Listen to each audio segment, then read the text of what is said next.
en este programa del viernes 26 de octubre, que está dedicado como siempre a los emprendedores, a los innovadores del Perú, que creen en la calidad, en la innovación y también creen pues en el desarrollo sostenible. Y ahora analizaremos uno de los temas y uno de los grandes desafíos, problemas que tiene el Perú, pero que también puede ser una oportunidad para el Perú y la humanidad, que es justamente la seguridad alimentaria y nutricional. En un contexto además muy complejo de escasez, de cambio climático, de grandes desigualdades. Por esto dialogaremos con expertos, con personas especialistas en el sector agroalimentario y en el sector tecnológico, que tienen propuestas e iniciativas también en este campo. Y estos son los temas que queremos abordar ahora que estamos realmente con una situación bastante crítica. Y para eso quisiera, Inés, ¿cómo estás? Buenas noches, Inés. ¿A Muy quién buenas tenemos noches como nuestros contigo y queridos con toda la invitados? audiencia que nos está escuchando en el Facebook. Eh, bueno, tenemos hoy dos invitados. El primero que vamos a entrevistar es Benito Juárez. Benito estudió arquitectura en la Universidad Nacional de Ingeniería. Él ahora habla inglés, francés y ayánica, porque sus orígenes son en Satipo, su familia, su abuela. Él ha sido docente en la Universidad Nacional de Ingeniería y también en la Pontificia Universidad Católica del Perú, y es actualmente el director general de FabLab, de los laboratorios de fabricación digital, ya no solo el de la UNI, sino todos los de Perú, y además Perú, por haber tenido el primer laboratorio de fabricación digital de América Latina, coordina la red FabLab de América Latina. Benito trabaja por la democratización tecnológica mediante proyectos regionales. Él tiene un proyecto como el primer Fab Lab flotante del mundo, eh, que busca que navegue los ríos de la Amazonía, proporcionando respuestas al cambio climático, a los ciclos de producción, a la inclusión social, a través de la integración de tecnologías de fabricación digital, teniendo en cuenta la rica diversidad cultural y natural de la Amazonía. Y también tiene un proyecto que espero nos cuente, vinculado con la nutrición y con la alimentación. La segunda entrevistada, siempre tratando de mantener este programa de equidad de género, es Sonia Arce. Sonia es máster en economía, tiene una mención en descentralización y desarrollo local, es docente del Departamento Académico de Economía de la Pontificia Universidad Católica del Perú. También ha hecho en San Marcos un curso de vigilancia tecnológica. Ella es exdirectora general de políticas agrarias y ha sido hasta hace poco asesora del despacho viceministerial de política y desarrollo agrario del Ministerio de Desarrollo Agrario y Riego, y es una especialista en agroindustria, tema absolutamente ligado con la seguridad alimentaria y nutricional. Bienvenidos tanto Benito como Sonia a Calidad y Negocios, y vamos a pedirle a Iván que inicie la rueda de preguntas. Muchas Adelante, gracias, Inés. Gracias, Inés. Bueno, quisiéramos comenzar con una especie de ronda diagnóstica, ¿no? De dar algunos pautas y algunas ideas sobre la situación actual de la alimentación, de la nutrición. Y para eso quisiéramos preguntarte, Benito, y bienvenido, por supuesto, a Calidad de Negocios, como siempre. ¿Cómo crees tú que está la situación de la alimentación y nutrición de los peruanos en un país de una mega biodiversidad, de un alto nivel de exportación de alimentos y proteínas al mundo, mientras que hay proteínas que necesitan los peruanos para su desarrollo físico e intelectual, ¿no? Adelante, Benito, bienvenido.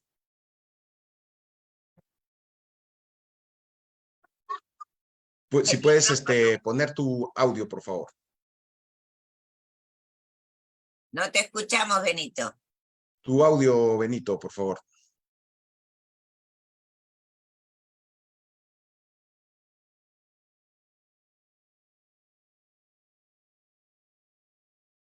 Me parece que ha habido un problema ahí Benito, de conectividad. No sé si nos escuchas, Benito. Se congeló su imagen. Sí, sí, pues, si te parece, hay Iván. dificultades. Ujú. Ya, seguimos con Sonia. Adelante, Inés. Bueno, Ah, no, ahí se está conectando. ok. Hola, Benito. Ya. Nuevamente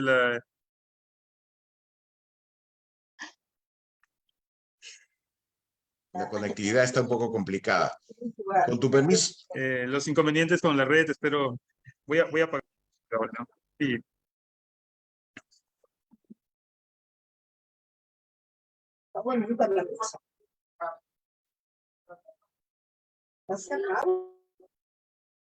¿Estás compartiendo pantalla, alguien? Porque si te parece, Iván, Sí, vamos, de repente te hacemos también las preguntas respectivas, Sonia. Adelante, Inés. bueno, vamos a empezar con Sonia mientras se conecta Benito. Y bueno, dentro de la estadística de la situación actual de la alimentación, el 60% se estima de los alimentos de nuestras mesas provienen de la agricultura familiar. Y por otro lado, somos un país líder en alimentos de exportación, pero como mencionaba Iván, tenemos crecientes niveles de desnutrición y de anemia que nos preocupan, que tiene que ver con los alimentos, también tiene que ver con el agua, y también hay un gran desperdicio de alimentos. Yo quisiera preguntarte cuál es tu evaluación, por tu gran experiencia, incluso en el sector público, de la situación de la seguridad alimentaria y nutricional, y cuáles son los principales factores y razones que explican la preocupación que tiene incluso un organismo internacional como la FAO por la situación alimentaria del Perú. Bienvenida, Sonia. Adelante.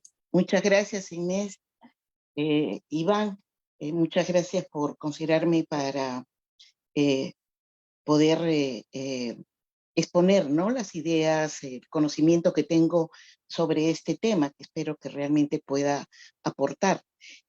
Respecto a, primero, el diagnóstico es bastante amplio y complejo si hablamos de la situación de la seguridad alimentaria y nutricional en general, pero también si hacemos el análisis de los sistemas alimentarios, tanto agroalimentarios como también los sistemas, la alimentación proveniente de los recursos hidrobiológicos. Es cierto que un alto porcentaje, entre 60 y 70% del abastecimiento proviene de la agricultura familiar, de unidades de la agricultura familiar que a su vez representan el 97% de las unidades productivas agrarias en el Perú. Y se puede apreciar unas grandes contradicciones, yo diría disfuncionalidades en nuestro país, ¿no? Por un lado, como mencionas, somos importantes y cada vez es mayor nuestra relevancia en el mercado internacional de alimentos, pero por otro lado, tenemos situaciones realmente también de liderazgo, de situaciones de inseguridad alimentaria, que no es lo mismo, ojo, inseguridad alimentaria que problemas de situaciones de hambre, de no acceso a la alimentación. Parte de la inseguridad alimentaria, sobre todo lo que corresponde a los niveles de inseguridad severa, sí corresponden a situaciones que se podría decir de hambre.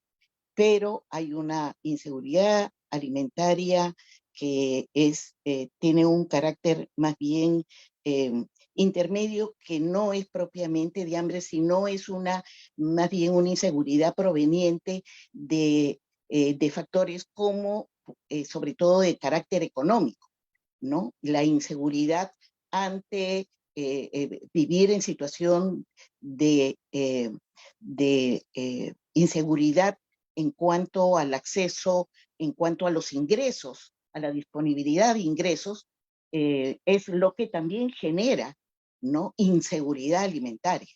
Y sabemos que en nuestro país el porcentaje de la economía informal es significativa, y hablar de economía informal, estamos hablando ahí sobre todo de millones de personas que dependen, sus ingresos dependen, o su condición de vida, el acceso a los alimentos va a depender de lo que ganen día a día. Entonces allí tenemos una situación de inseguridad alimentaria, pero el diagnóstico es solamente una parte que está vinculado a lo que es las condiciones de disponibilidad de alimentos y de acceso a los alimentos. Por otro lado, tenemos problemas también y de manera contradictoria de obesidad, de sobrepeso, que son crecientes en el país. Entonces tenemos que hablar no solamente de inseguridad, de niveles de hambre, sino de malnutrición. Malnutrición, ¿no? Por problemas de acceso, pero también malnutrición por una dieta que no es saludable. Entonces esto hace aún más complejo la situación, porque son diversas maneras, diferentes tipos, ya vamos hacia las políticas, diferente abordaje para solucionar intervenciones, para solucionar esos problemas. En cuanto a justamente la FAO, porque parte de la pregunta justamente que se me ha hecho es cuáles son los principales factores y razones que explican la preocupación de organismos internacionales como la FAO. La FAO y diversos organismos que son parte del sistema de Naciones Unidas vinculados a los sistemas alimentarios, justamente la preocupación de ellos es la transformación de los sistemas alimentarios. ¿Por qué? Porque los sistemas alimentarios actuales no están realmente tal como vienen funcionando los sistemas alimentarios predominantes en el mundo, y entre ellos el Perú obviamente, no están contribuyendo con el logro del objetivo de sostenibilidad que al 2030, que es el objetivo 2, que es hambre cero. Por lo tanto, es urgente, porque no falta mucho para el 2030, ¿no? Y todavía se está muy lejos de las metas planteadas, poder intervenir, tener intervenciones mucho más efectivas mediante la transformación de sistemas alimentarios. En el último balance de transformación de sistemas alimentarios organizado por la FAO a fines del mes de julio en Roma, yo destacaría algunas ideas fuerza, ¿no? Una de ellas es, por ejemplo, las cadenas, desarrollar más, generar más, impulsar, promover, fomentar cadenas cortas, ¿no? Cadenas alimentarias cortas. ¿Esto qué nos lleva? Nos lleva a generar sistemas de producción, transformación, distribución y consumo local.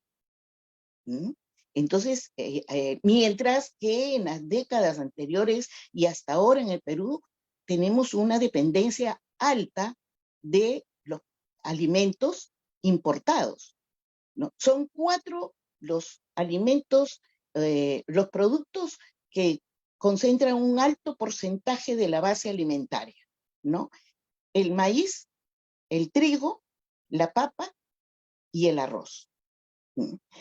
En cuanto a la papa y el arroz, nuestro componente nacional es alto, pero en maíz y en trigo, lo alto es lo importado.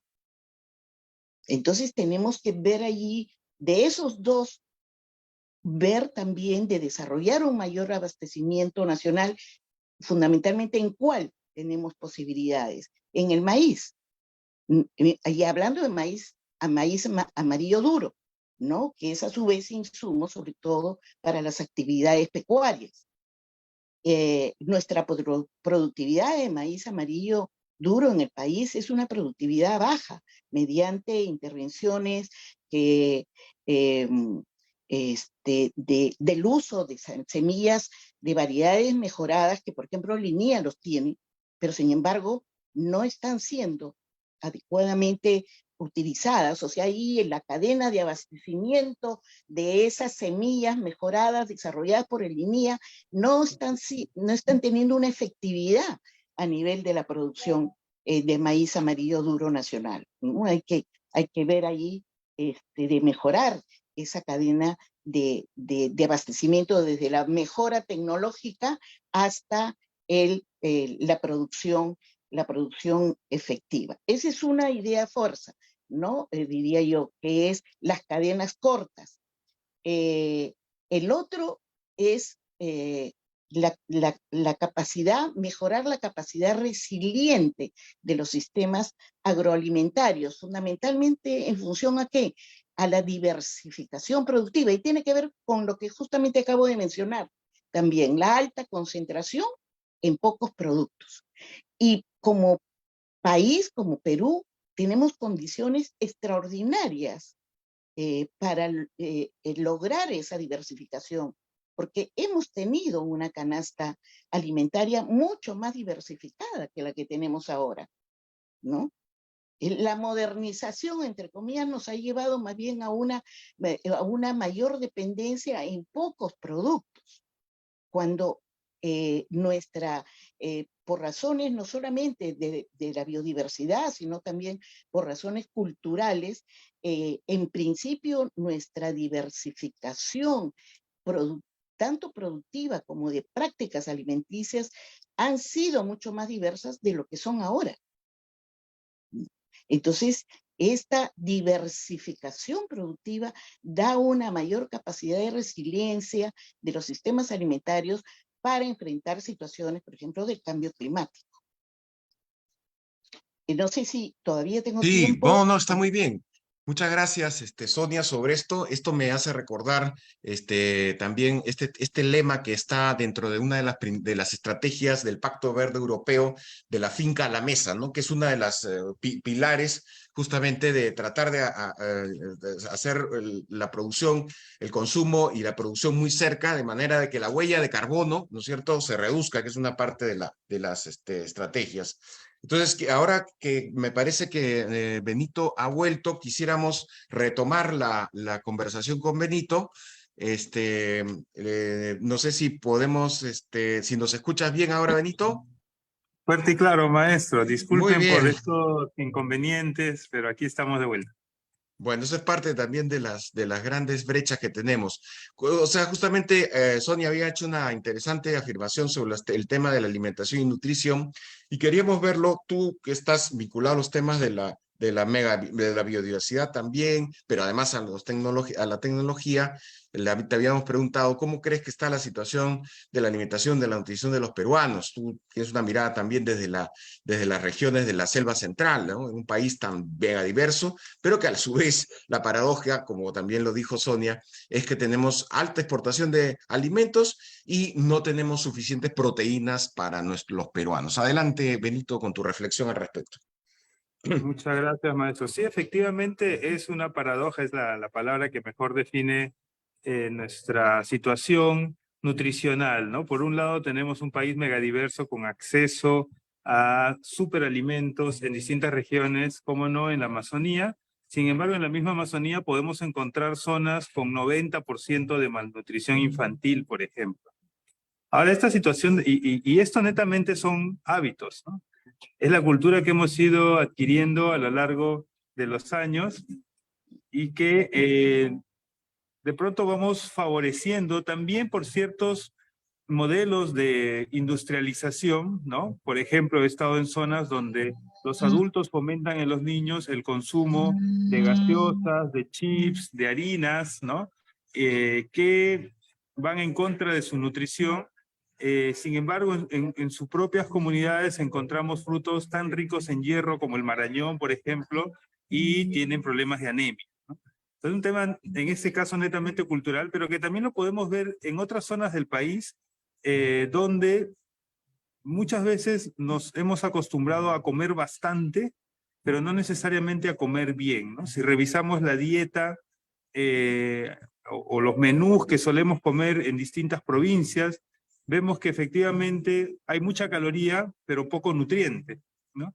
Las legumbres, las verduras suelen ser un acompañamiento, casi un adorno, versus la cantidad de pronto carbohidratos que podemos estar privilegiando en nuestra dieta, ¿no? Entonces, solo para reflexionar, me gustaría también compartirles, bueno, un amigo nutricionista que nos hablaba de 5 ingredientes que habría que evitar dentro de nuestra dieta, que son las grasas, las harinas, los azúcares, la sal, o el azúcar, la sal refinados, todos estos, y no hacer deporte para justamente alejarnos de 2 de los grandes problemas de salud que tenemos en el mundo, ¿no? Que es la obesidad y la diabetes.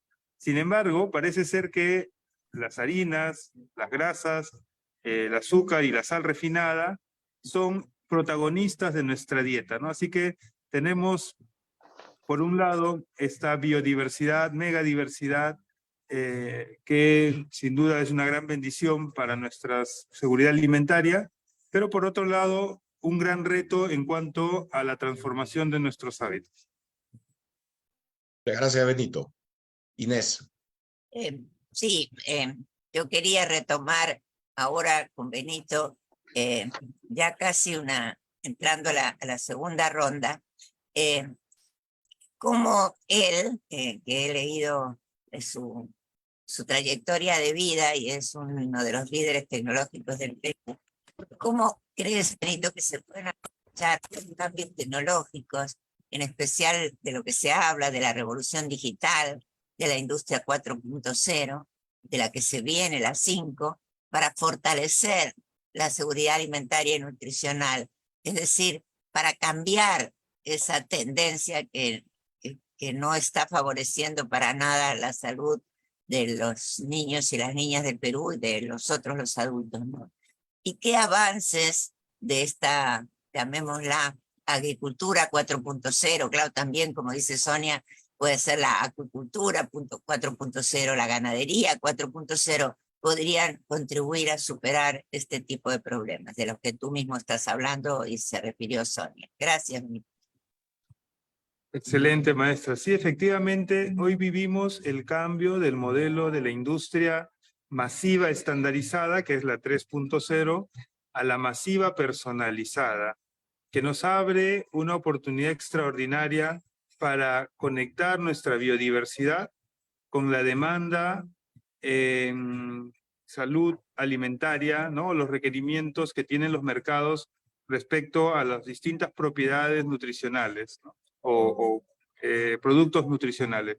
En ese sentido, la tecnología nos ayuda en diversas etapas de la cadena alimenticia.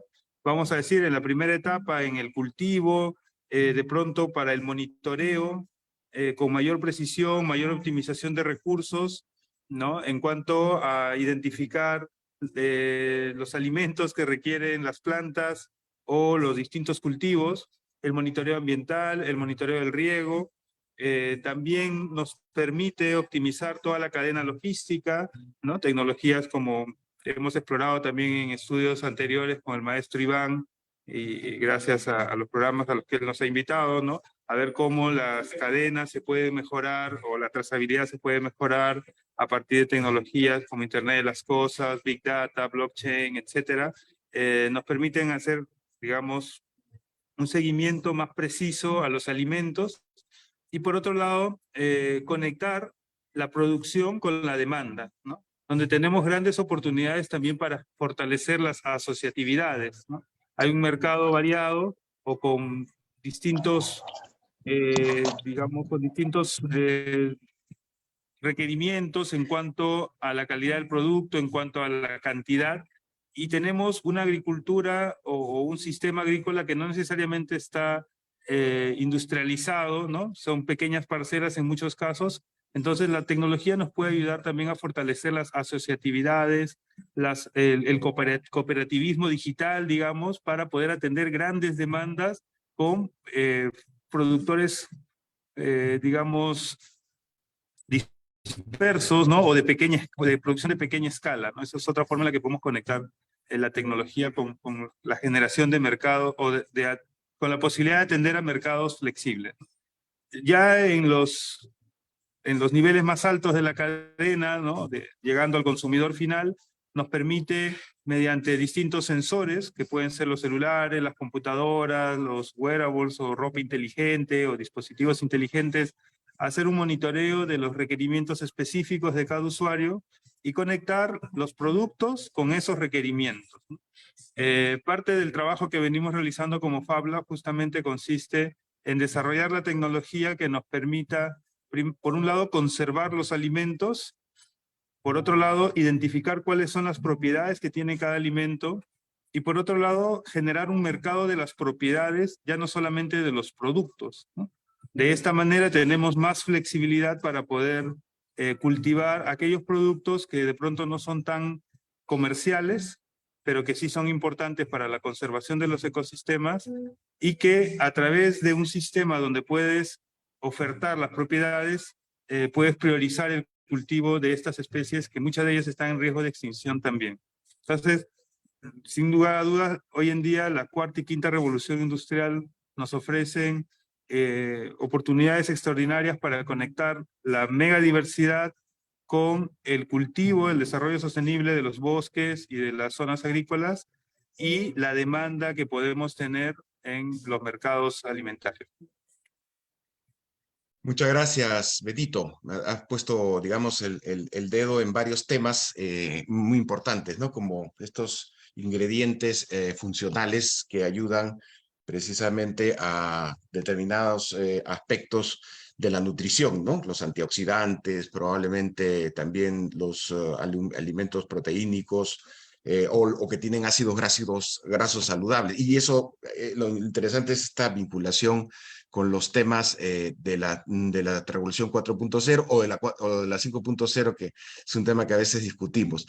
Sonia, mira, justamente hemos estado hablando un poco de los mercados y quería que nos comentes cómo están afectando las exigencias y controles de los mercados internacionales, especialmente de consumidores exigentes, europeos, consumidores exigentes japoneses, norteamericanos, en fin, a la seguridad alimentaria, ¿no? Nosotros, digamos, nos prohíben, ¿no?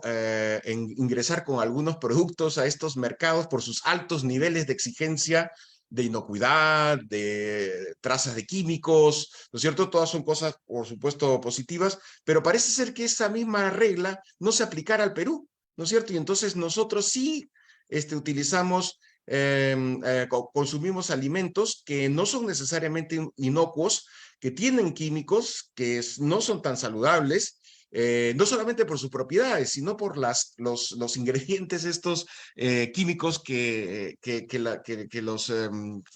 digamos, deterioran el alimento, o que, digamos, se hacen solamente con un fin productivista, ¿no? Y bueno, el tema del exceso de procesamiento de los alimentos es un tema que definitivamente significa también poca salud, poca nutrición, ¿no? Esta es una de las críticas también que existe a la industrialización excesiva, ¿no? Por eso quería que nos comentes cómo está afectando estas tendencias que hay en el mercado y que la marcan las pautas de los clientes y de los consumidores más exigentes, más responsables socialmente con el ambiente y con la nutrición, y qué rol tiene la Secretaría Técnica de la Comisión Multisectorial para afrontar, Comisión Multisectorial de Seguridad Alimentaria y Nutricional, para afrontar estos problemas. Adelante, por favor, Sonia. Los micrófonos, salvo Sonia, apagados. Sí. Adelante, Sonia. ¿Has apagado tu imagen? Adelante, Sonia. Ay, Dios. Sí.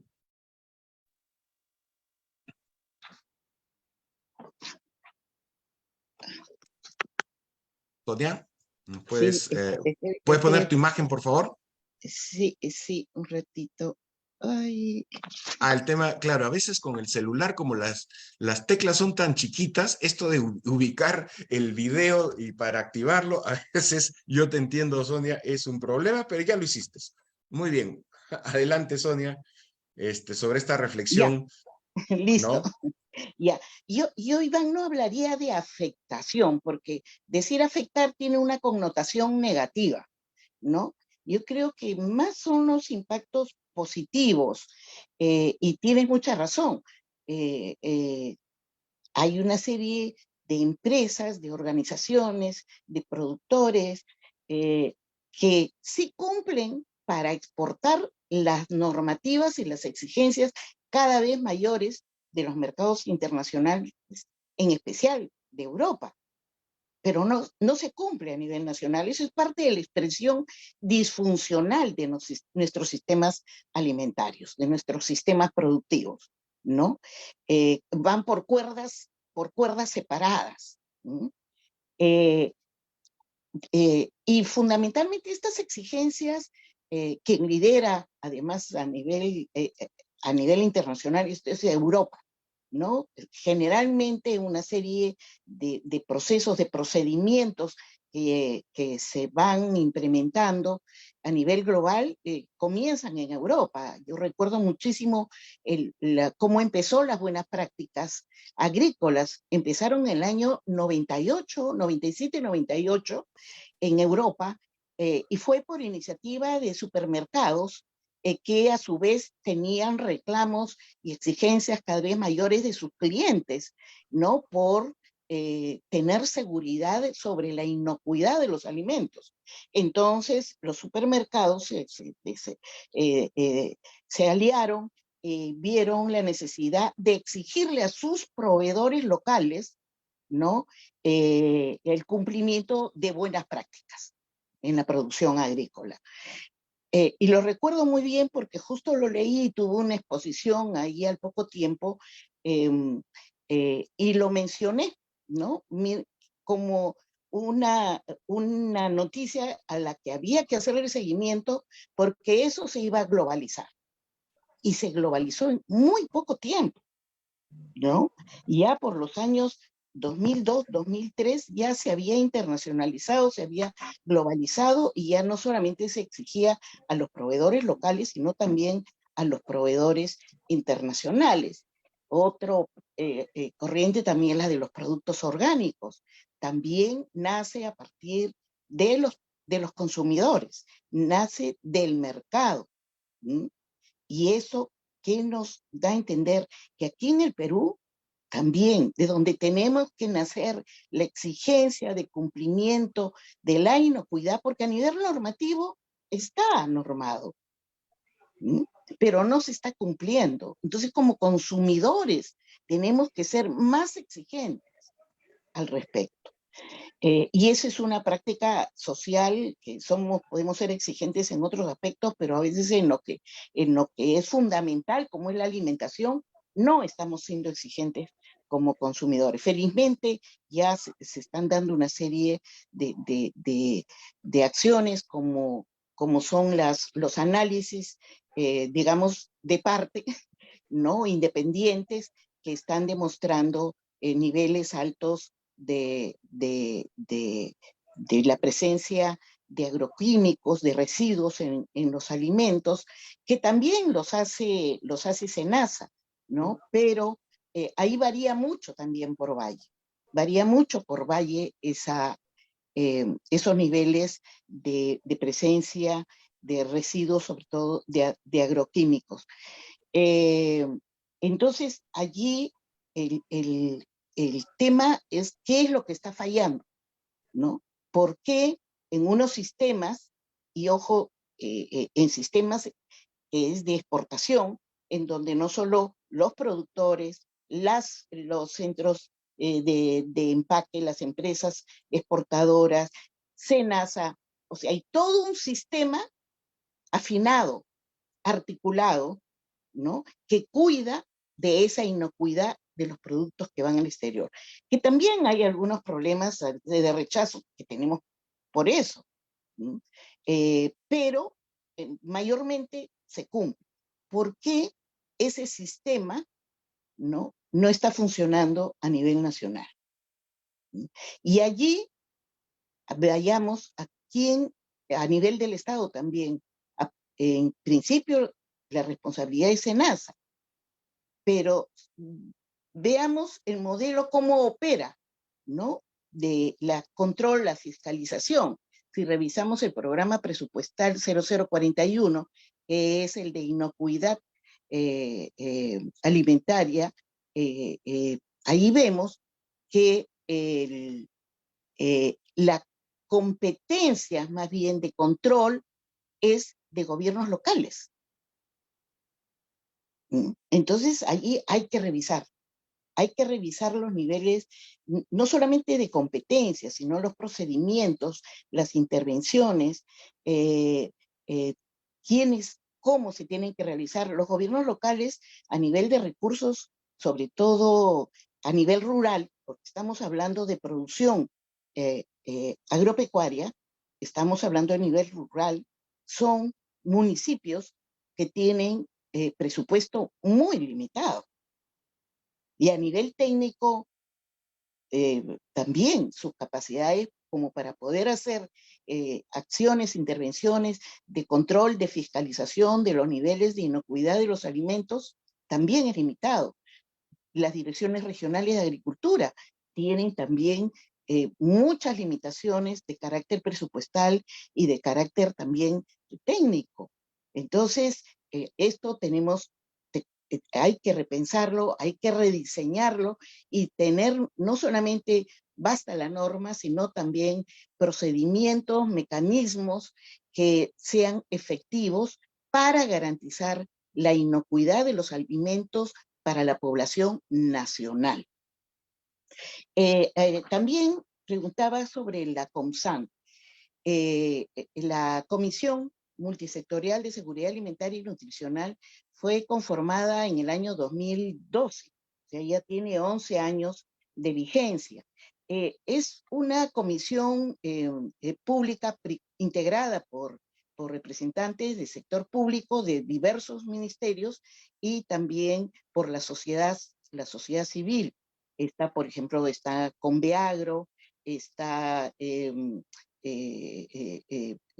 organizaciones a nivel, también hay representación a nivel regional de la Asamblea de Gobiernos Regionales, a nivel municipal de la REMURPE, y participan también como invitados otras organizaciones como la Comisión de Agroindustria de la Sociedad Nacional de Industrias u organismos representantes de organismos internacionales como son la FAO, PMA, ¿no? Que son muy activos en las reuniones de la COMSAN y además que aportan muchísimo en la gestión de la COMSAN. La COMSAN la presidencia la tiene el viceministerio, o el viceministro, viceministra, según lo que la autoridad de políticas y seguridad, de políticas y supervisión del desarrollo agrario del MIDAG. Y la Secretaría Técnica la tiene la Dirección General de Políticas Agrarias. Pero ahí yo quiero llamar la atención sobre algo que debilita su capacidad. Y es que tiene un rol conductor, más no un rol rector. ¿Esto qué quiere decir?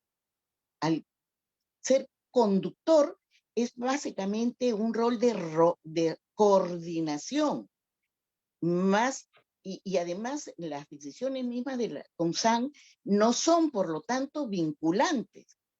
Queda a potestad de cada entidad, ¿no? El realmente cumplir con los acuerdos que ahí se llegue, pero no tiene una capacidad vinculante. Y al respecto justamente está dentro de lo que es la agenda temprana del MIDAGRI, o sea, de aquellos desarrollos normativos que se van a hacer en este año. Ya se ha programado para este próximo mes formular un proyecto de ley que le dé, que se determine, se establezca, ¿no? Que el COMSAN tenga, quien dirija la COMSAN tenga un rol rector, no solamente conductor. Y por otro lado, creo que también es conveniente, y para evitar el asambleísmo para la toma de decisiones y para tener una mayor efectividad en esas decisiones, tener como un petit comité ejecutivo, ¿no? En donde, porque hay varios ministerios, está además de Agricultura, está Salud, el Produce, Ministerio claro. MIDIS, Produce, Relaciones Exteriores, varios ministerios, pero eso no es posible tener reuniones más ejecutivas. Y creo que ahí debería haber un petit comité de aquellos ministerios que tengan una mayor incidencia en lo que son los sistemas alimentarios, ¿no? Que además de Midagri, diría MIDIS en cuanto a acceso, porque los programas sociales que ellos tienen, entre ellos programas alimentarios, y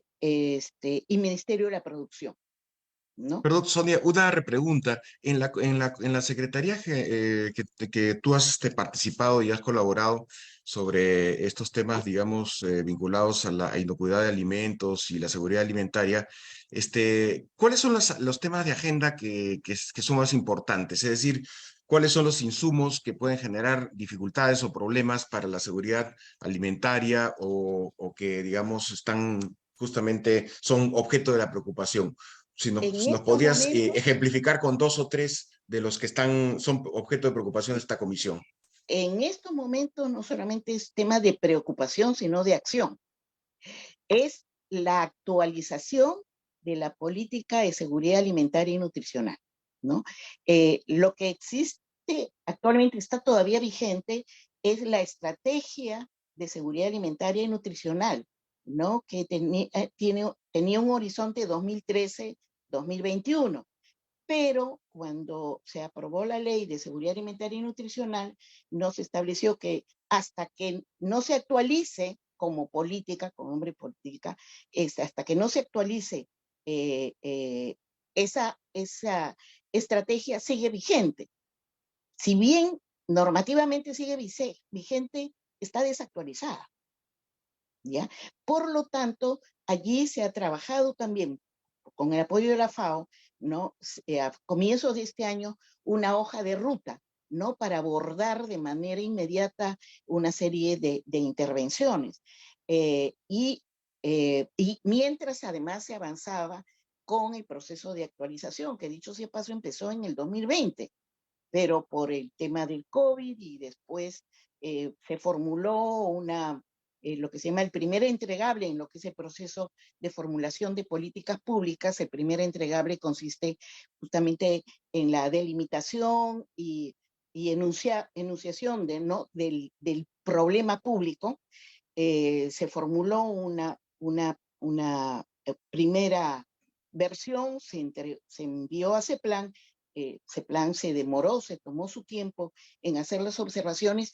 Se han enviado este año, ya se ha trabajado también con el apoyo, en este caso, de la cooperación suiza de Andes Resilientes, ¿no? Se ha avanzado en la formulación ya de ese primer entregable, la definición, dicho sea de paso, el enunciado del problema público se modificó respecto a la primera versión, y el enunciado es alta inseguridad alimentaria moderada o grave en la población en forma permanente, ¿no? Con esto además se está reconociendo ese nivel, esa situación crítica que es el alto nivel de inseguridad alimentaria del país, ¿no?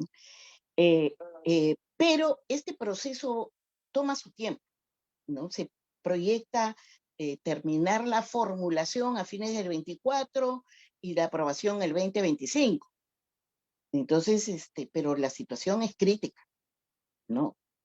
Hay que fortalecer intervenciones efectivas o diseñar e implementar otras intervenciones en el corto plazo. Mientras tanto, entonces, ¿qué? Lo que se ha decidido a nivel de la COMSAN es formular un plan de acción que ya a nivel se ha trabajado junto con MIDIS, unas líneas de acción. Primero se trabajaron unas medidas, ¿no? Para la atención alimentaria, sobre todo de poblaciones vulnerables en situación de emergencia, pero ahora ya se está trabajando más bien, se ha trabajado unas líneas, se han determinado 20 líneas de acción, y esto va a ser la base para la formulación de un plan de acción, en tanto plan de acción que es lo que va a orientar las intervenciones públicas fundamentalmente, en tanto no se tenga ya la nueva política de seguridad alimentaria aprobada. Este es lo fundamental, pero se están abordando ya temas dentro de estas líneas de acción, como lo que es el tema de recuperación de pérdidas y desperdicios de alimentos para la atención de poblaciones vulnerables, ¿no? Ese es uno de los grandes temas también en donde Claro tenemos que sí. altísimos niveles. Bueno, Tenemos parece todavía que todavía una puedo ser ronda más. directora Sí, sí, sí. directora de políticas agrarias, pero bueno, lo he estado viendo hasta hace una semana, ¿no? Por eso estoy al tanto de lo que se viene Sí. trabajando. Gracias, Sonia. Mira, ahora en este bloque quisiéramos preguntarle tanto a Benito, al que le vamos a dar la palabra, levantó su manito, pero ya Una le ibas a consultita, preguntar. tal vez, maestro, perdone, Sí. maestro Iván. No, Sí, no, tengo por una favor. pregunta para la maestra Sonia. Si conoce alguna política vinculada a promover la cultura de la buena nutrición desde los colegios o desde la educación básica. Sí, mira, Muy buena pregunta. precisamente bueno, ya hay normas al respecto, ya en el país sobre la nutrición, la alimentación, alimentos saludables, ¿no? En los colegios. Pero también a nivel de la FAO, este es uno de las acciones, de las líneas de acción que se consideran fundamentales. Inclusive se viene impulsando a nivel internacional y Perú hace poco ya se incorporó en una coalición de alimentación escolar, ¿no? Y formar parte de estas coaliciones es importante porque eso permite también conocer experiencias de otros países, mecanismos, prácticas que puedan ser implementadas aquí en el país. Y yo vería la alimentación escolar en dos, digamos, con dos grandes objetivos. Uno es el de la nutrición, el de mejorar la nutrición inmediata en el corto plazo, pero lo otro también es en generar buenas prácticas alimenticias, cambiar los patrones culturales, ¿no? Generar hábitos alimenticios saludables. Pero eso también va a estar en consonancia de que esos alimentos no solamente sean nutritivos, sino también sean agradables para los niños. Les digo yo, por experiencia, yo estudié en un colegio fiscal y recuerdo que me daban un cuáquer que era realmente, bueno, cuáquer avena, que era realmente muy desagradable. Y yo por décadas dejé de consumirlo porque tenía ese recuerdo infantil. Entonces hay que tener cuidado, ¿no? Claro, Hay que claro que tener sí. mucho cuidado. No solamente hay que ver en los niños, hay que ver la nutrición, sino generarle también los buenos hábitos alimenticios. Claro. Estar al Ahora tanto. queremos preguntarle justamente en este bloque, y esto va a ser pues digamos, el placer de Inés. En este bloque queremos hablar sobre las contribuciones de la ciencia, tecnología e innovación a la seguridad alimentaria. A propósito de lo que dice Sonia, me hace acordar de que la Sociedad Nacional de Pesquería, con un alimento tan importante como es la harina de pescado, que tiene pues el omega 3, omega 6, omega 9, se quiso cambiarle, ¿no es cierto?, las propiedades organolépticas, o sea, los sabores, lo sensorial, para dárselo a los niños. Y bueno, y no es tan fácil, ¿no? Creo que los rusos han logrado esto. Y por eso quería preguntarte, Benito, sobre las experiencias que tú estás desarrollando. Si nos puedes comentar aquellos proyectos que estás desarrollando donde vinculas este mundo de la innovación tecnológica con la seguridad alimentaria y nutricional, ¿no? Y cómo estás buscando compatibilizar de alguna manera la producción de nuestra agrobiodiversidad, que tiene un montón de ingredientes y principios activos muy necesarios para la nutrición, para la salud, con las necesidades nutricionales específicas de cada persona. O sea, lo que necesita Sonia, lo que necesita Iván y lo que necesita Inés probablemente es diferente, ¿no? Cuéntanos un poquito sobre estos proyectos, estas tecnologías e innovaciones que utilizas y en qué regiones las estás realizando, por favor. Adelante, Benito. Súper. Muchas gracias, maestro Iván. Sí, nuestra incursión en el mundo de la nutrición y específicamente de la nutrición personalizada viene de nuestra experiencia en la manufactura digital con la red de Fab Labs, donde, claro, empezamos con máquinas que nos permiten desarrollar productos personalizados, pero con madera, con plásticos, con yeso, con cera, etcétera, ¿no? La nueva industria nos plantea la oportunidad de dar el salto a lo personalizado, ¿no? De lo estandarizado a lo personalizado. Entonces, cuando nos preguntamos desde Perú qué producto, qué industria podríamos fortalecer que le pueda sacar el máximo provecho a este concepto, ¿no? A esta oportunidad de personalizado, surgieron diversas, ¿no? Joyería, en salud también, ¿no? El tema de pronto prótesis, ¿no? Tema de muebles ergonómicos, pero uno que cobró mayor relevancia por las condiciones de megadiversidad del país es justamente el de la nutrición, que impacta en distintos ámbitos, ¿no? Impacta, por supuesto, en la salud pública, pero también en la salud de nuestros bosques. ¿Por qué? Porque lo que empiezas a gestionar ya no solamente es lo que comes, sino la información de todo el sistema, ¿no? Es la base de la cuarta revolución industrial, ¿no? La gestión de la información para la creación de productos o servicios personalizados.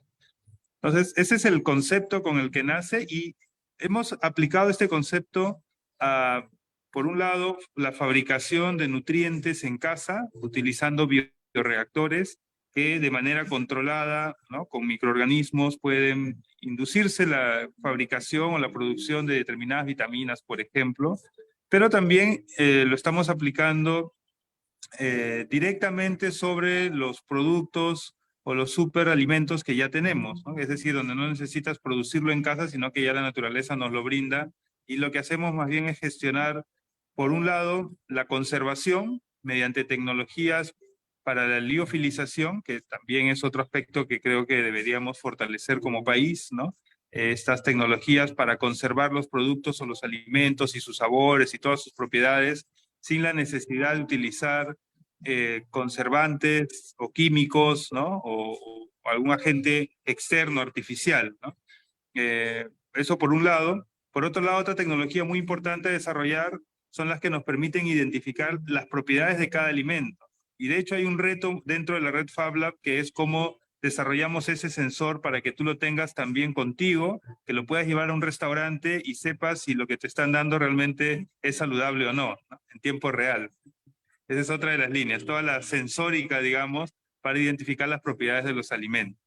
Y esto, ya si lo vemos en un nivel más profundo, tiene que ver con un mapeo de la biodiversidad a nivel genético de nuestro país, que todavía es una tarea pendiente, gigante, donde podemos encontrar sin duda más oportunidades, ¿no? Oportunidades como por ejemplo la que a nivel país se viene desarrollando con productos banderas como el cacao. Sin embargo, el cacao, digamos, todavía lo estamos exportando casi como un bloque. Imaginemos que estamos haciendo una exportación de rocas donde dentro hay un montón de minerales, ¿no? O sea, la pepa de chocolate, digamos, o de cacao, tiene un montón de propiedades que todavía no estamos explorando, creo yo, en toda la amplitud, ¿no? de los nuevos productos o servicios que eso nos podría brindar. Entonces, las nuevas tecnologías también nos permiten identificar cuáles son y efectivamente coincido con que no se trata con la maestra Sonia, ¿no? De que la experiencia, más aún con un país tan amante de la buena comida, no solamente es la nutrición y tomar una píldora o algo que no es atractivo al paladar o a lo sensorial, sino que efectivamente el trabajar en la experiencia en sí es un factor muy importante. Y recientemente en Satipo, de hecho fue esta semana que trabajamos un taller sobre la aplicación de la inteligencia artificial en la gastronomía. Le llamamos gastronom.ia, ¿no? y ha tenido un resultado realmente maravilloso, ¿no? Porque la inteligencia artificial nos puede ayudar a generar, por ejemplo, recetas personalizadas. Nos puede ayudar a hacer lo que le llamamos la gastronomía inversa, ¿no? Es decir, con estos ingredientes, ¿qué podría preparar? Y fue muy curioso ver cómo, por ejemplo, decíamos ya, vamos a reciclar los ingredientes que nos quedaron. Esto lo trabajamos con algunos cocineros de Satipo, y les preguntamos cuáles son los ingredientes que normalmente les queda, ¿no? Y que a veces tienen que desechar, ¿no? Nos decía, por ejemplo, el arroz, el pan, la cabeza de la cebolla china, etcétera. Y le preguntamos, o trabajamos con la inteligencia artificial para ver qué nuevo producto podríamos crear con ello, ¿no? Yo honestamente lo único que se me venía a la cabeza era hacer compost. Pero salió una receta maravillosa de hacer unas cremas y el reto con ellos fue que lo prepararan, ¿no? Entonces prepararon, por ejemplo, una fusión de gastronomía andina, amazónica, italiana, y el resultado, o lo que trajeron para presentarlo, fue una mezcla de crema de camote con aceite o leche de coco, ¿no? Y mezclas con espaguetis, ¿no? Y otro fue aplicado a los postres, y sobre eso también podemos profundizar. Aquí tenemos con la inteligencia artificial una ayuda maravillosa para profundizar respecto a los nutrientes y a generar recetas también considerando las condiciones, ¿no? De salud de cada persona. Esto lo acabamos de hacer. Estamos explorando también tecnologías para la gastronomía en general, como por ejemplo poder, digamos, ayudar a los cocineros andinos, amazónicos, a fortalecer técnicas que se están perdiendo, ¿no? Veíamos cómo en las comunidades achánicas cocinan con el bambú, ponen los peces envueltos en hojas de bijao, por ejemplo, a las brasas, pero dentro del bambú, y es maravilloso, ¿no? Sin embargo, claro, necesitan también, digamos, un soporte para mejor control del fuego, etcétera. Así que, en resumen, maestro, creo que Perú tiene unas condiciones maravillosas para no solamente fortalecer la nutrición, sino liderar el desarrollo de tecnologías para la gastronomía. Muchas gracias, Benito, muy alentador. Adelante, Inés. Bueno, Muy bien. ya Nos has sé. dado hambre. No, claro, ya se me hace agua la boca. Y luego me vas a contar un poco lo de Nutrigen, Benito. Pero le quería preguntar a Sonia, además de este tema macro y a esta necesidad de que la Comisión Nacional de Seguridad Alimentaria y Nutricional tenga un plan, una hoja de ruta, un carácter más vinculante y rector y mayor ejecutividad.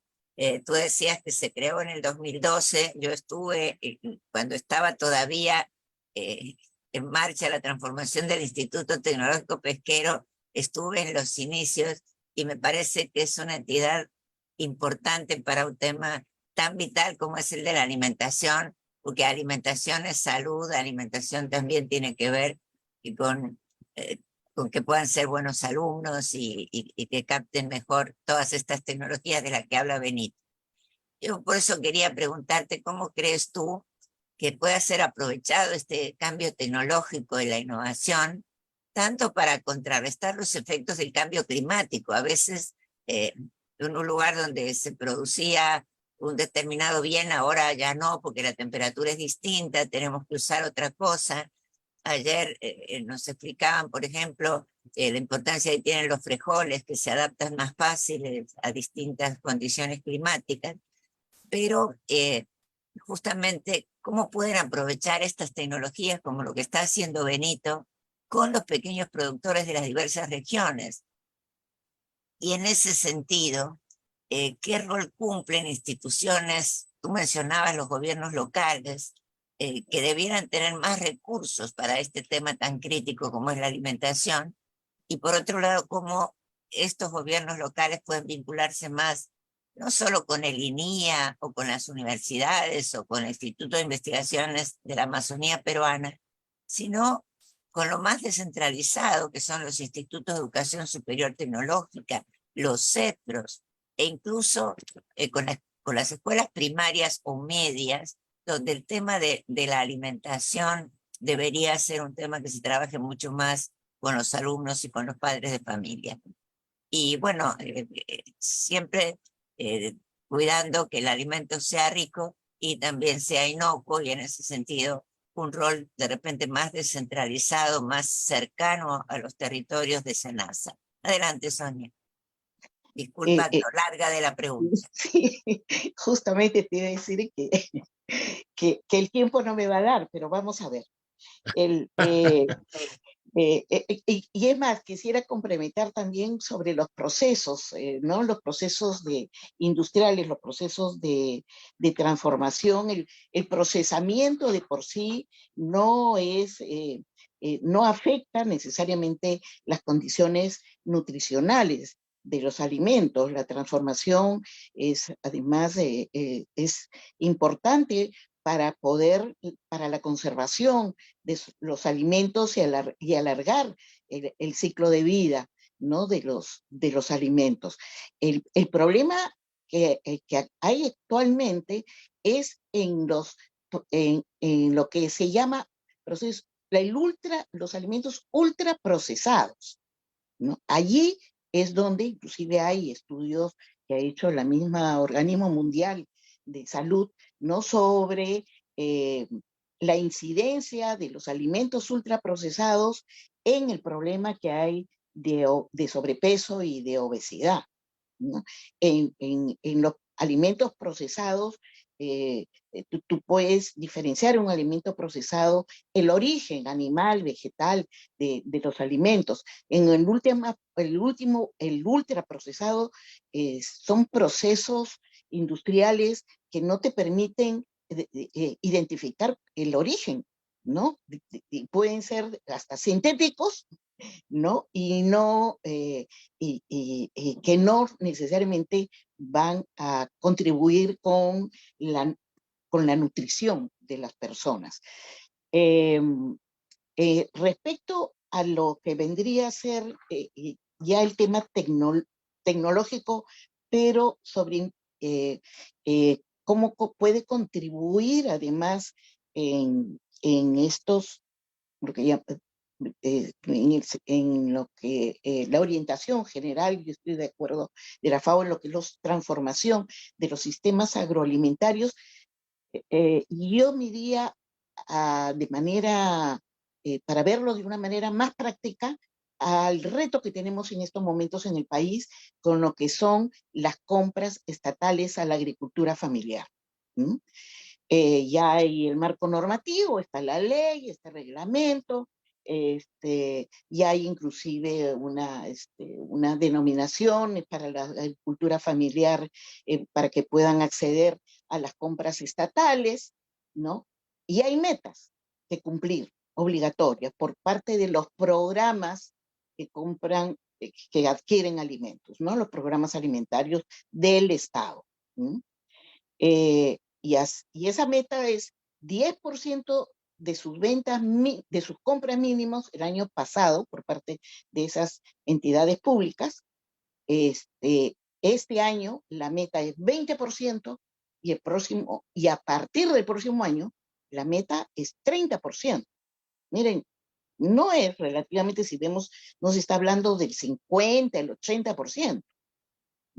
Y se habla del 30% a partir del próximo año, por lo menos. ¿Se ha cumplido el año pasado? No. ¿Se va a cumplir este año? Tampoco. ¿Qué está pasando? ¿No?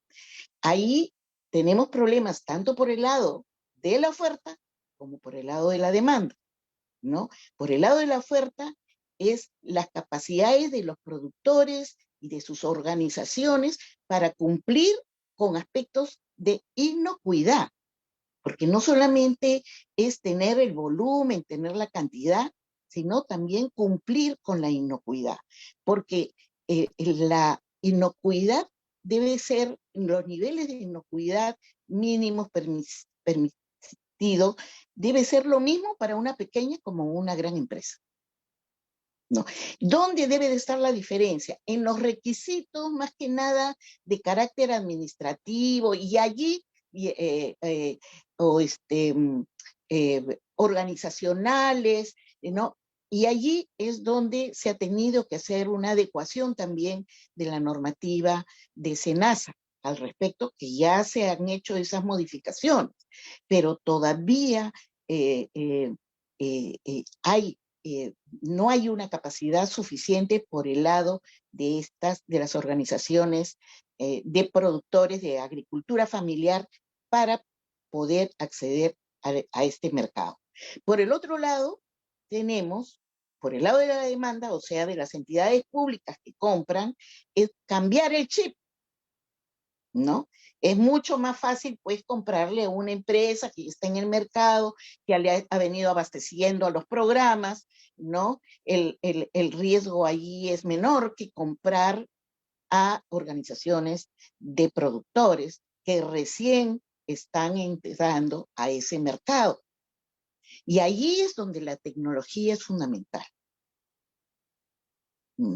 Para poder no solamente cuidar de la inocuidad en la fase de producción primaria, sino también de acondicionamiento, si es que el producto no es transformado física y químicamente, o de la transformación, ¿no? Y cuidar esa inocuidad hasta el abastecimiento, el almacenamiento, etcétera. Entonces, allí es donde hay que ver dependiendo también de la canasta por parte de las entidades que compran, ¿no? Ellos ya tienen una determinada canasta, una determinado productos que ya vienen trabajando y abasteciéndose año tras año. También eso tiene que modificarse. Cuando estamos hablando de agricultura familiar, sobre todo estamos viendo cadenas cortas, ¿no? Productores locales que abastezcan a los municipios de la localidad donde viven. ¿No? Pero, ¿cuáles son esa cartera de productos que deben y que pueden comprar? Ahí también hay que hacer todo una transformación y que tiene que ver con las capacidades que tengan esos productores también para la innovación a nivel de procesos de producción. Y esto nos lleva a la agroindustria rural.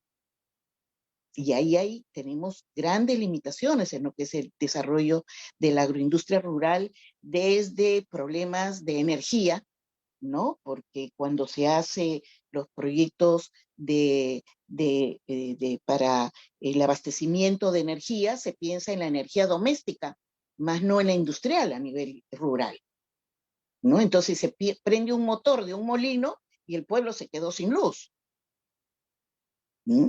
Entonces ahí hay todo un trabajo también que tiene que ver con tecnología, ¿no? Sobre todo energía renovable, ¿no? A nivel de pequeña escala. Tiene que ver también con los procesos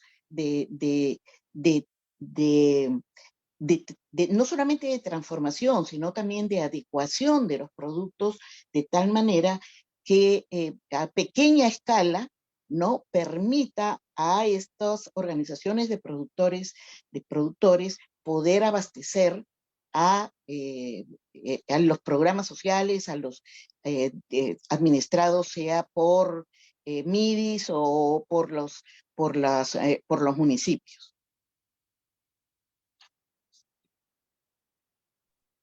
Muchas Inés. gracias, Sonia. Gracias, Sonia. Ya hemos llegado a las 8 de la noche y A ya la última queremos ronda. iniciar la cuarta ronda, que tiene que ver un poco con las políticas públicas, pero también con las alianzas, con este objetivo 17 de los Objetivos de Desarrollo Sostenible en el último evento de sostenibilidad lo llamaban trabajar juntos para que nadie se quede atrás. O sea, en ese sentido, Benito, a mí me gustaría que compartas este proyecto inicialmente llamado Nutrigen que tú lideras, pero sobre todo para recalcar la importancia del trabajo colaborativo y creativo, no solo en el espacio de la red peruana, sino de la red latinoamericana de laboratorios de fabricación digital, que tú también lideras, que esa alianza fue muy clara en tiempos del COVID, pero ¿cómo podemos hacer estas alianzas para compartir soluciones en estos temas de seguridad alimentaria y nutricional? Y por otro lado, ¿qué crees que debiera hacer el Estado? Sonia ya ha dicho algunas cosas muy importantes para promover más esas sinergias y la aplicación de estas tecnologías y poder aumentar este índice de madurez industrial de las empresas peruanas de todo tamaño. Adelante, Benito. Muchas gracias, maestra Inés. En el año 2009 empezamos con la red de Fab Labs, cuyo objetivo y visión, ¿no?, nace de democratizar el acceso a la tecnología, es decir, que todos podamos tener en nuestra casa el potencial de manufactura que de pronto antes solo encontrábamos en las grandes fábricas, vamos a decir como Ferrari, General Motors, etcétera. Que tú lo puedas tener en casa, ¿no? Eso puede sonar algo inverosímil, pero que hoy en día ya no es una promesa, es una realidad. En casa y en el contexto de la pandemia se vio claramente, muchos jóvenes, muchas personas, instituciones que contaban ya con estas tecnologías pudieron dar una respuesta mucho más rápida en desarrollo de productos, en fabricación, en prueba y error con distintos dispositivos, antes que la gran industria tradicional, por ejemplo. Cuando llevamos esta experiencia y estos aprendizajes al campo de la agricultura, tenemos un reto similar, yo diría mayor, pero que se puede abordar con una estrategia similar, ¿no? Es decir, ¿cómo pasamos, así como antes teníamos fábricas centralizadas, muy costosas, que no necesariamente todos podíamos tener? De alguna manera, la producción agrícola también es, digamos, ¿no? Se genera a gran escala. Imaginemos cómo podríamos llevar la producción agrícola a una escala más personal, por un lado. Así nace Nutrigem, ¿no? El hecho de que podamos fabricar en casa nuestros insumos, ya no solamente los productos que vamos a utilizar sobre el cuerpo, sino los que vamos a ingerir.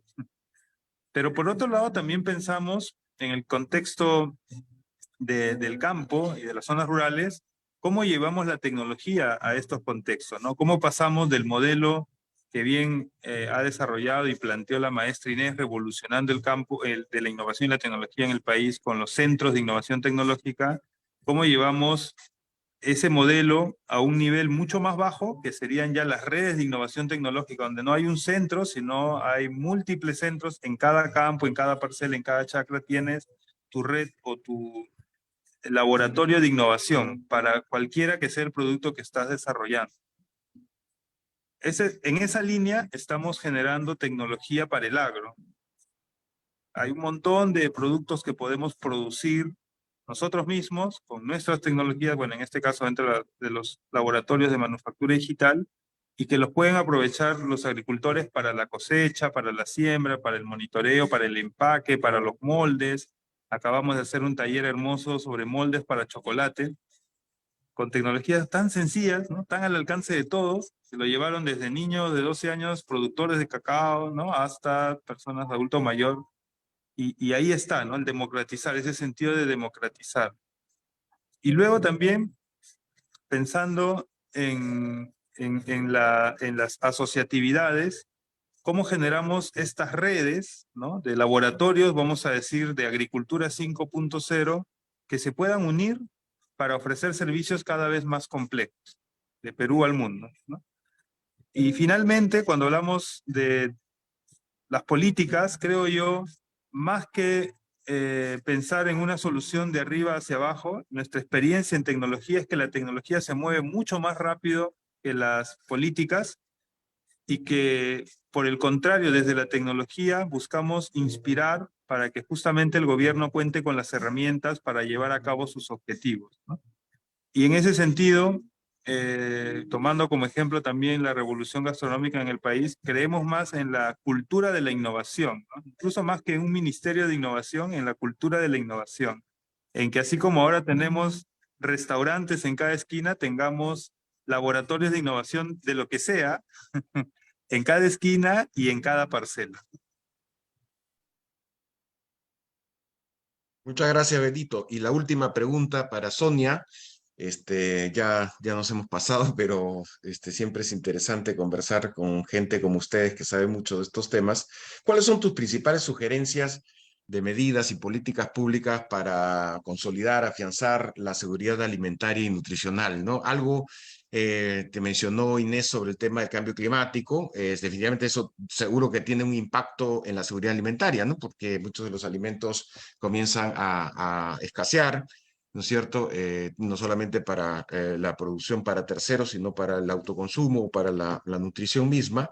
Y en este contexto, digamos, ¿qué importancia y rol le asignas tú a la cooperación? Como lo comentó también Benito, entre actores públicos de todos los niveles. Tú hablaste de los gobiernos locales, ¿no es cierto?, la importancia que tengan un papel en el control y fiscalización de ciertos productos que no son, no son permitidos o para mantener la inocuidad, ¿no?, de las empresas y también las entidades privadas, los centros de investigación privados, las organizaciones académicas, las universidades y, por supuesto, la sociedad civil organizada también, ¿no? Tanto de pequeños productores, cooperativas o también diversas asociaciones. ¿Cuáles son tus tres sugerencias, tres nomás, de medidas y políticas públicas justamente para afianzar la seguridad, pero con colaboración, con cooperación?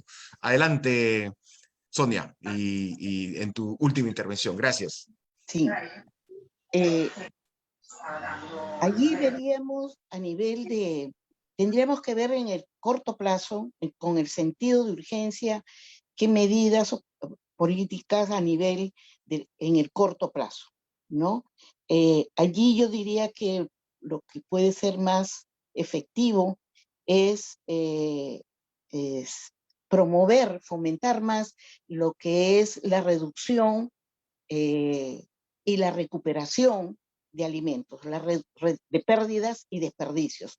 A nivel de la fase de producción primaria y post cosecha, es sobre todo la estrategia ahí es reducir las pérdidas. Esto en buena cuenta es de la misma, con la misma costo de producción, tú lo que estás haciendo o con un costo un poco mayor, ¿no? Teniendo una mayor productividad y por lo tanto una mayor volumen de producción de alimentos.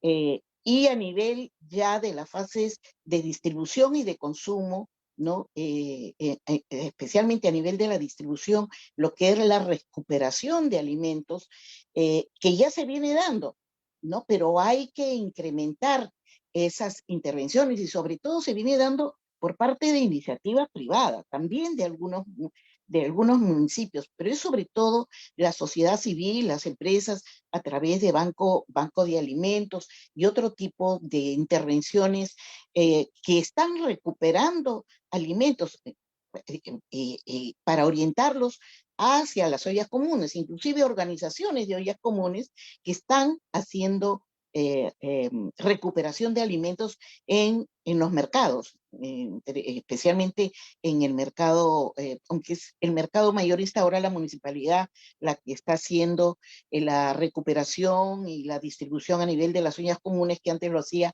el Banco de Alimentos. Pero digamos como mecanismo es la recuperación de alimentos si pensamos en el corto plazo. En el largo plazo, para lo que es abastecimiento, hay un factor fundamental que es agua. Y allí hay que incrementar mucho más lo que son las intervenciones del Estado en lo que es siembra y cosecha del agua. Ya se viene haciendo. No son intervenciones, no son inversiones altas, son inversiones además que se efectivizan de manera muy rápida y con participación local. Entonces, y ya hay resultados, hay evidencias de lo que se ha venido haciendo en los últimos años, del impacto, no solamente para lo que es la regulación del agua, ¿no? Sino también para la recuperación de los ecosistemas en las cuencas, en las microcuencas. Entonces, estas ya son políticas que están con evidencia, probadas en el país y que por lo tanto ameritan darle una mayor relevancia, sobre todo a nivel de asignación presupuestal, en base a las experiencias, además sistematizar las experiencias que aunque ya se viene haciendo, ver lecciones aprendidas y mejorar este tipo de intervenciones. Lo que sí quisiera también, ya que se han mencionado una diversidad de actores, hay dentro de esa diversidad de actores no se está mencionando cooperación internacional, ¿no? Y en este proceso, cooperación internacional, FAO, PMA, FIDA, son bastante importantes. Y ahí mencionaría el caso de FIDA, ha desarrollado una herramienta informática para poder determinar el flujo de financiamiento a los sistemas alimentarios.